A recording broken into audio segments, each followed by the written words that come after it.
Hello, I'm Todd from the Erie Art Museum, and we are here for another round of Meet the Artist. Today we're going to continue our conversation with the 98th annual Nicole and Harry Martin Spring Show Award winners by speaking with George Cooley, who was a recipient of the Jurors Distinction Award. So, hello George. Hello Todd. How are you today? I'm very good. You ready for this? I'm ready. Good, because we're rolling. All right, so why don't we start by walking through some of the highlights of your artistic journey. Okay. Well, to me that means going back to everything. So I grew up in Grand Rapids, Michigan, just outside of Grand Rapids, and basically I did art my entire life that I know of. Yeah. And when I graduated from high school, my decision was to go to a commercial arts school, Kendall School of Design in Grand Rapids. And I pursued that for a year and a half, and then I decided it was important to maybe party too much. Yeah. And I took a semester off.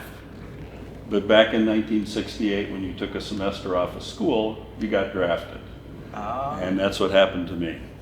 And I ended up going into the Army, and I ended up being a aerial surveillance officer.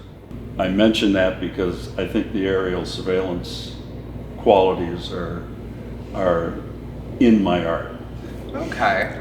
That view of things, that overhead look. Yeah, the removed. And what things look like in that aerial surveillance world. Right.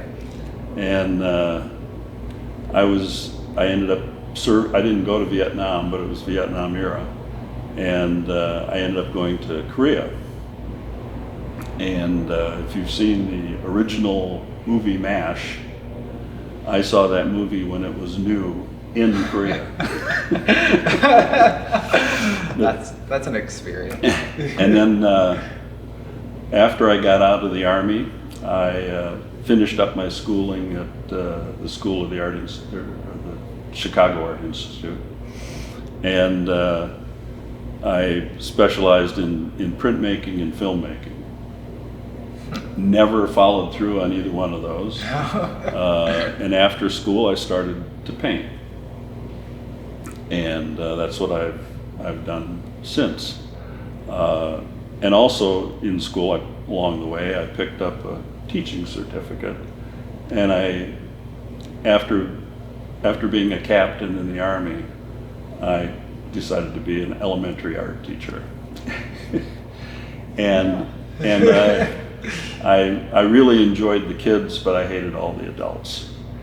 Of course. And then I in the community that I was in the north suburbs of Chicago, I decided to take on a project of opening a art center in one of the towns, and did that for a while. And then I was feeling I had to do something with my life a little different, and I got a real job and became a salesman for a company called Cohenor Rapidograph, which made technical pens and lots of other art supplies and engineering supplies. And so I represented the manufacturer to art stores in Chicago. Wow. And eventually I became a sales manager for a region which turned into half the country. And I was doing art in the closet, right. Of but course. I was immersed in other people's art, and all the supplies that go with it and everything else. And then I progressed into getting involved with trade show exhibits and the design of them, and as a national sales manager for a company doing that. And so I was always doing art related things, but Right. not really putting pen to paper myself. Yeah, And but also always in the closet doing a little bit. of course. And then I left working for somebody else and started working for myself at about the time eBay started selling vintage and new fountain pens along with really? vintage art.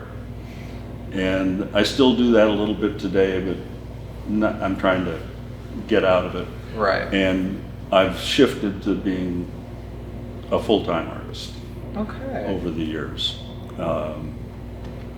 So that's sort of my background. Yeah, that's a very long resume you have. Well, there's a lot of years in a there. very varied resume. I mean, an art student to military man to art teacher to art supply salesman, all coming full circle back to. And all of it, I feel, informs my art. Absolutely, absolutely. All right, well let's talk about the reason we're here. Yeah. The piece that you have in the spring show.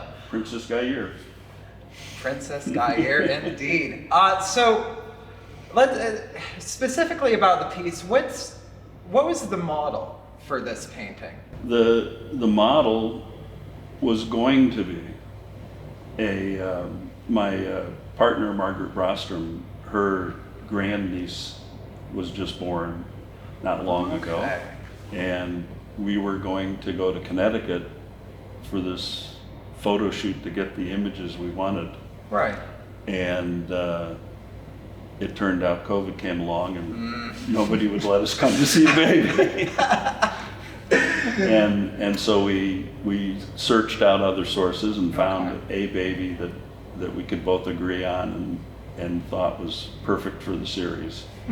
So the pose that this baby is in is the pose that we used in the entire series. Okay.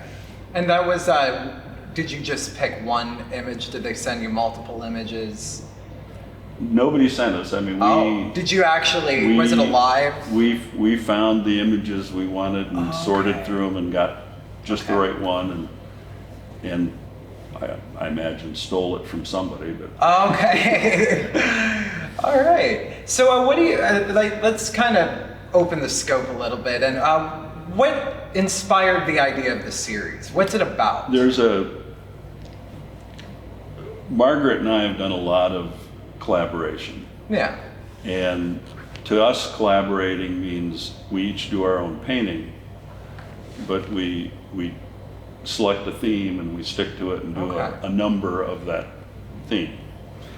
Before the babies, we were doing NRA human silhouette targets, and we took the actual paper targets that the NRA uses in its competitions, and we embellished them, and then the series progressed into us going back to our canvases and using that image on canvas images, because the paper the targets are made of is incredibly cheap.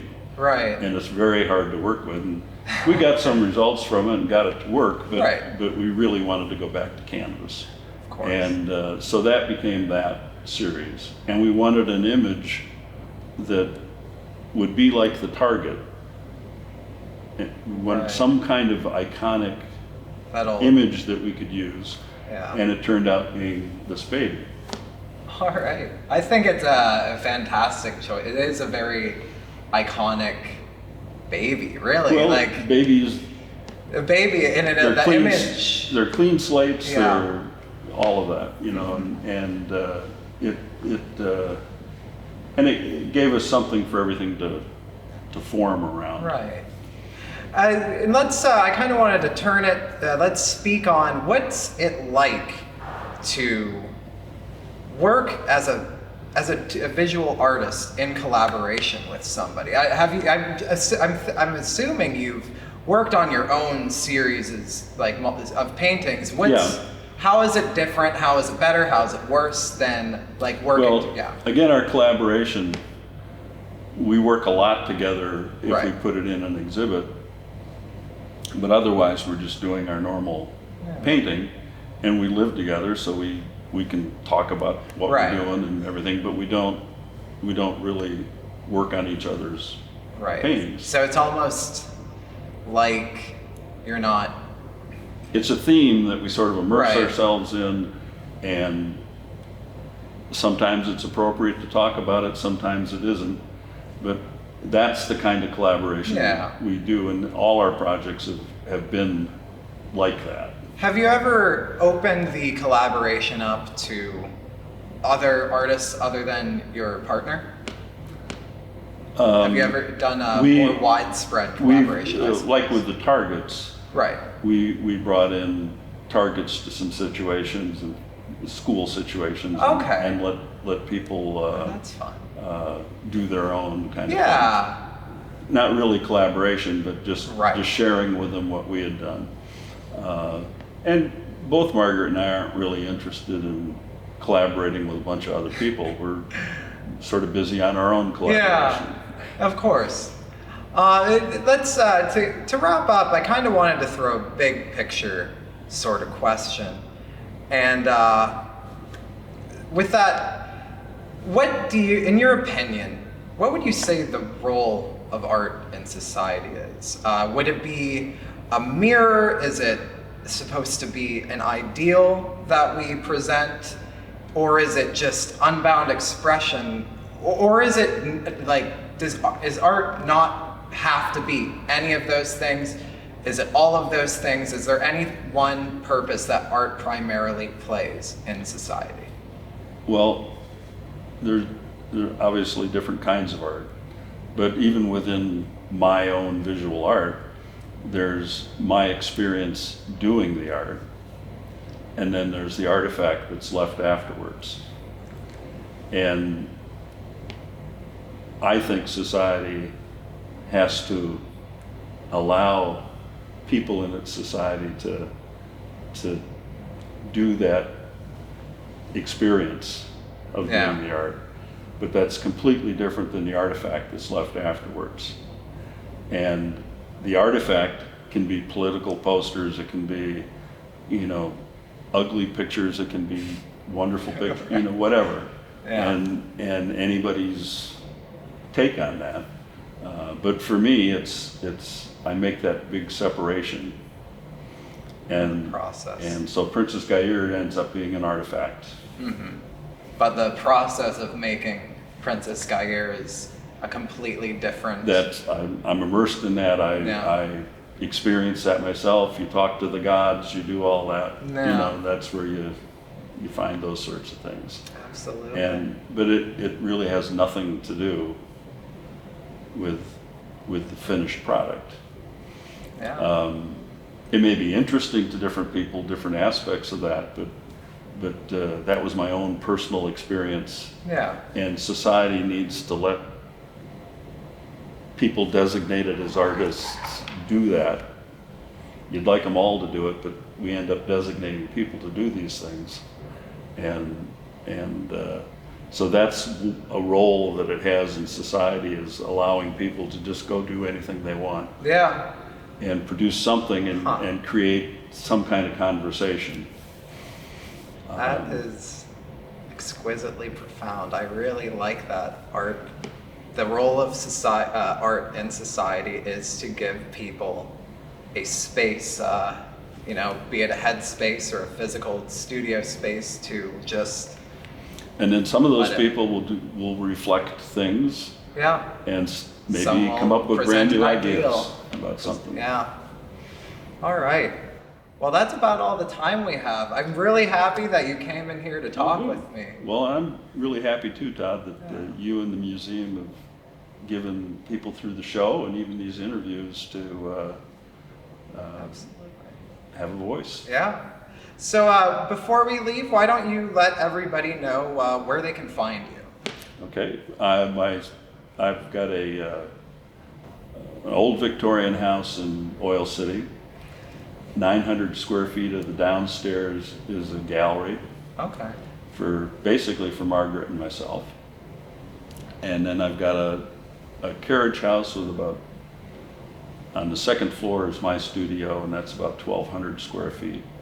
And that's where I do my work. So I just walk from the house to the carriage house. That's my commute. All right. And our gallery is open by appointment, and occasionally we'll have events. And it's our place to show. We're not sitting there all day long waiting for someone to come. We just have these appointments, and it's a way to demonstrate what we do. All right. All right. Well, thank you for being here with us, and thank you for watching. We'll be back in a week or two with another one of these Meet the Artist interviews. Once again, I'm Todd with the Erie Art Museum. Have a wonderful day.